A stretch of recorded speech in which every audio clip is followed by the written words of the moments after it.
स्थान पे ले जाए, उचित स्थान पे ले जाए। नदी में पानी बढ़ गया है, जलस्तर बढ़ने वाला है।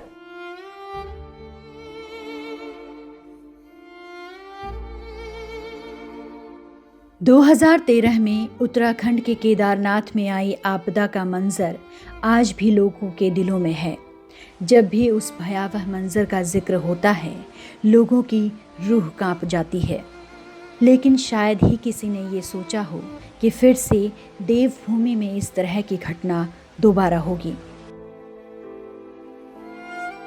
राहत और बचाव कार्य शुरू होने के बाद मलबे से निकल रहे शव बाढ़ की क्रूरता को बयां कर रहे हैं। सुबह के वक्त जिस तबाही को आते देख लोगों ने चीखते हुए नीचे प्रोजेक्ट में काम कर रहे लोगों को सावधान करने की पूरी कोशिश की। लोगों ने चीखते चिल्लाते हुए लोगों को ऊपरी इलाकों में आने को कहा, पर बाढ़ की भीषण आवाज़ और दूरी होने की वजह से उनकी आवाज़ नीचे तक नहीं पहुंच पाई। प्रोजेक्ट एरिया में मचती तबाही को देखकर कुछ लोग तो बिलख बिलख कर रोने लगे। इस जल प्रलय से नदी पर निर्मित 13 मेगावाट की ऋषिगंगा जल विद्युत परियोजना पूरी तरह तबाह हो गई। वहीं एनटीपीसी की तपोवन स्थित 500 मेगावाट की निर्माणाधीन तपोवन विष्णुगाड़ जल विद्युत परियोजना को भारी नुकसान पहुंचा। करीब 1 घंटे तक पूरे क्षेत्र में अफरा तफरी और भय का माहौल बना रहा। नदी का पानी सामान्य होने के बाद लोगों ने कुछ हद तक राहत की सांस ली। बाढ़ के दौरान ऋषिगंगा जल विद्युत परियोजना में 35 से 40 लोग काम कर रहे थे, जबकि तपोवन विष्णुगाड़ जल विद्युत परियोजना में कार्य करने वाले 178 कर्मचारियों में से 116 काम कर रहे थे, जिनमें से 25 लोगों को एक सुरंग से सकुशल निकाल लिया गया। बाढ़ की वजह से नीति वैली के कई गांव यातायात से कट गए हैं। रैणी को नीति वैली से जोड़ने वाला एक बड़ा पुल था, आज वो पुल नजर नहीं आ रहा। दोनों क्षेत्रों को जोड़ने वाले 7 और छोटे पुल कहीं दिखाई नहीं दे रहे। यहाँ काफ़ी बड़ी आबादी रहती है। पुल टूटने से ये लोग इस क्षेत्र से अब कट गए हैं। उत्तराखंड के चमोली में आई आपदा के बाद सरकार राहत और बचाव कार्य में जुटी है। प्रशासनिक अधिकारी मुश्किल हालात में लोगों की मदद करने के लिए ग्राउंड जीरो पर हर संभव मदद पहुंचा रहे हैं।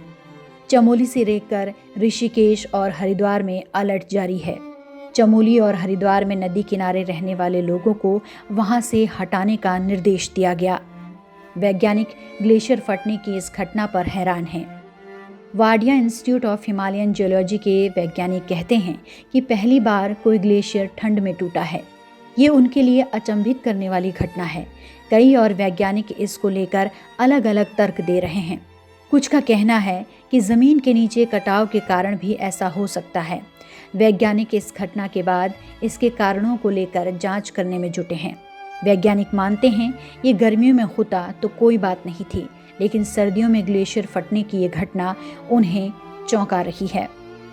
उत्तराखंड में 2013 की तबाही के निशान अभी भी लोगों के जहन में हैं। आपको उत्तराखंड में बीते 3 दशक के दौरान आई आपदाओं के बारे में बताते हैं। साल 1991 उत्तरकाशी भूकंप।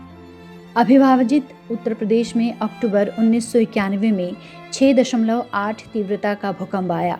इस आपदा में कम से कम 768 लोगों की मौत हुई और हजारों घर बेघर हो गए। साल 1998 मालपा भूस्खलन।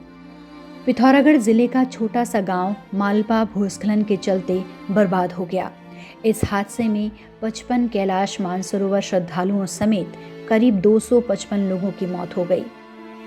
भूस्खलन से गिरे मलबे के चलते शारदा नदी बाधित हो गई थी। साल 1999 चमोली भूकंप। चमोली जिले में आए 6.8 तीव्रता के भूकंप ने 100 से ज़्यादा लोगों की जान ले ली। पड़ोसी जिले रुद्रप्रयाग में भारी नुकसान हुआ था। भूस्खलन के चलते सड़कों एवं जमीन में दरारें आ गई थीं।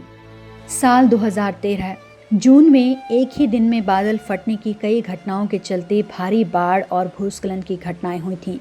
राज्य सरकार के आकलन के मुताबिक माना जाता है कि 5,700 से ज़्यादा लोग इस आपदा में जान गंवा बैठे थे। सड़कों एवं पुलों के ध्वस्त हो जाने के कारण 4 धाम को जाने वाली घाटियों में 3 लाख से ज़्यादा लोग फंसे हुए थे। प्रकृति कब अपना विकराल रूप दिखा दे ये कोई नहीं जानता, बस ज़रूरत होती है तो सतर्क रहने की।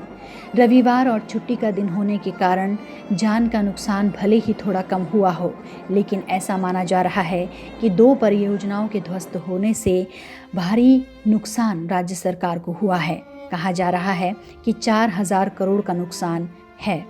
बहरहाल, नुकसान छोटा हो या बड़ा, उसकी भरपाई करना बहुत मुश्किल है।